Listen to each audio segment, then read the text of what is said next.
Yo les frérots, on se retrouve aujourd'hui pour une toute nouvelle vidéo dans laquelle je vous présente le tout nouvel émulateur de la PS2 sur smartphone Android, Nether X2. Alors, Nether X2 est un émulateur qui va vous permettre de jouer aux jeux de la PS2 depuis votre smartphone Android en toute tranquillité. Vous pourrez jouer à une multitude de jeux comme God of War, Dragon Ball Z, GTA 4, et oui, GTA 4, et plein d'autres jeux. Alors, pour jouer aux jeux de la PS2, vous aurez besoin d'un téléphone minimum 4 Go de RAM et pas besoin d'un Snapdragon. Peu importe le processeur, l'émulateur fonctionnera à merveille. Alors, le téléphone utilisé pour cette vidéo est un Google Pixel 7 Pro. Ce téléphone ne dispose pas de Snapdragon. Il est doté de 256 Go comme mémoire interne, 12 Go RAM, d'un processeur Google Tensor G2 et ce téléphone a une version Android 15. Alors avant de commencer, n'hésitez pas de vous abonner, liker et partager cette vidéo. Si c'est, let's go. Alors pour installer, configurer et jouer à la PS2 sur votre smartphone Android, voici les éléments dont vous devez disposer. Vous devez disposer de 3 éléments. On a l'émulateur de la PS2 Nether X2 et on a les fichiers BIOS. Après cela, vous devez disposer du jeu auquel vous voulez jouer. Du coup, pour commencer, on va installer l'émulateur Nether X2. Donc, vous allez cliquer dessus, vous allez appuyer sur installer et on va patienter que l'émulateur s'installe. Une fois l'émulateur installé, vous allez cliquer sur OK et voilà, on va extraire maintenant les fichiers BIOS. Donc, vous allez cliquer dessus et vous allez appuyer sur extraire ici. Et une fois les fichiers BIOS sont extraits, vous verrez plusieurs fichiers. C'est le même fichier mais en plusieurs langues. Il y a Europe, il y a Japon et puis il y a Indonésien, je crois. Donc, à vous de choisir le BIOS qui vous convient le plus. Du coup, après cela, je vous conseille de créer un dossier où vous allez stocker tous vos jeux de la PS2 pour mieux les retrouver plus tard.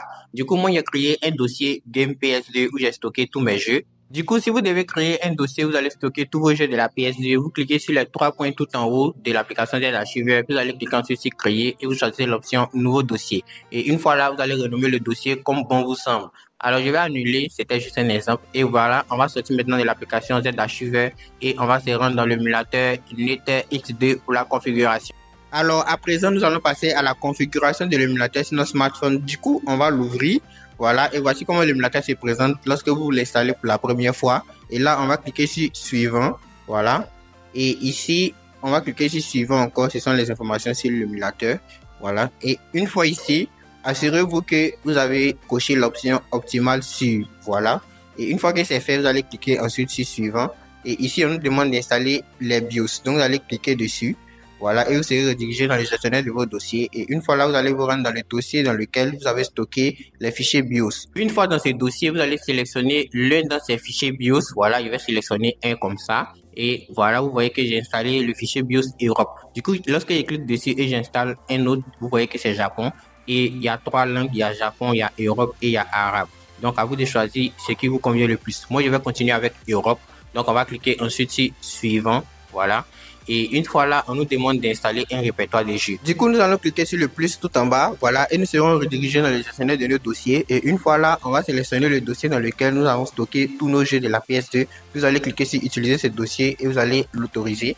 Et voilà, c'est terminé. On va cliquer ensuite sur suivant pour continuer. Et là, on nous dit que le paramétrage de l'émulateur est terminé. Du coup, on va cliquer sur terminer et on va patienter un instant. Et bingo, voici l'interface de l'émulateur PS2. Et voici nos jeux qui sont déjà installés automatiquement. Du coup, là, vous pouvez commencer à exécuter vos jeux et les jouer comme vous le voulez. Mais je vous conseille de paramétrer les paramètres de l'émulateur pour une meilleure jouabilité. Alors à présent, nous allons passer à la troisième et la dernière étape qui est de paramétrer l'émulateur pour une meilleure jouabilité. Du coup, on va cliquer sur les 3 traits alignés et une fois là, on va se rendre dans paramètres de l'appli. Voilà, vous allez cliquer sur paramètres de l'appli et une fois là, nous sommes dans les paramètres généraux de l'émulateur.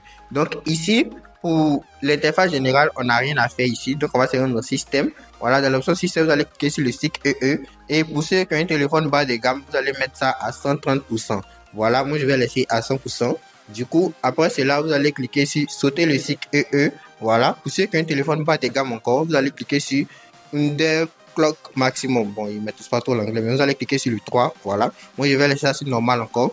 Et on va scroller vers le bas, il n'y a plus rien à faire ici. Du coup, on va se rendre dans l'option Graphics.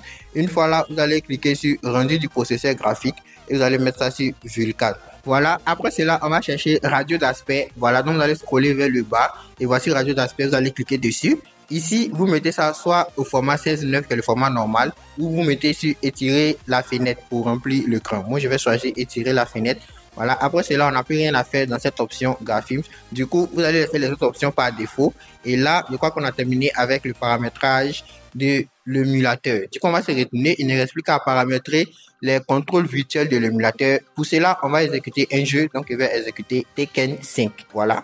Et si vous avez remarqué, les contrôles virtuels ne sont pas au complet. Et en plus de cela, les contrôles virtuels ne sont pas bien disposés pour pouvoir jouer au jeu de la PS2. Pour cela, je vais mettre le jeu en pause et on va se rendre dans les paramètres de l'émulateur pour configurer les contrôles virtuels de l'émulateur. Du coup, on va cliquer sur l'icône en forme de manette. Et une fois là, on va se rendre dans l'option écran tactile. Et une fois que vous êtes là, vous allez cliquer sur vue de la manette tactile et vous allez cliquer sur double stick analogique. Du coup, après cela, on va rechercher l'option déplacer les boutons. Une fois que vous avez repéré l'option déplacer les boutons, vous allez cliquer dessus et bingo, vous apparaissez ici. Et là, vous allez personnaliser l'emplacement et les dimensions de chaque bouton de l'émulateur PS2 jusqu'à ce que elle vous soit convenable. Ok, une fois que vous avez terminé votre emplacement, vous allez cliquer sur modifier le menu, vous allez cliquer sur quitter l'éditeur et bingo, vous avez enfin paramétré les contrôles de l'émulateur et vous pourrez jouer à vos jeux comme bon vous semble.